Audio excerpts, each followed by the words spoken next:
pulumu xarab eləməsin. Onu gəlib orada cırıq-cırıq eləyərəm.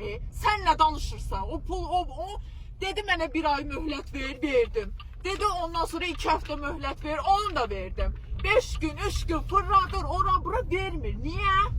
Niyə vermir? Pis eləmişəm mən ona. Hə? İt kimi gəlib qabağımda diz çöküb yalvarır deyə mənə.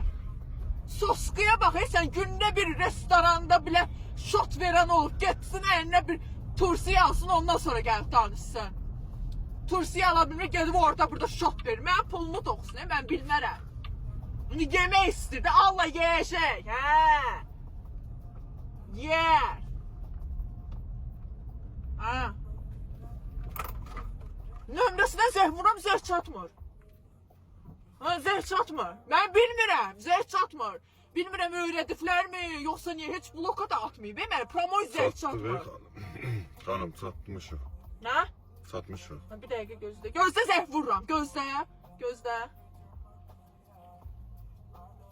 Qardaş, bura haradır? Vurduğunuz yer. Mən buranı vurmamışam axı. Nələrdən vurmamışsın? Necə yəni? Koluma bax bir dənə ya.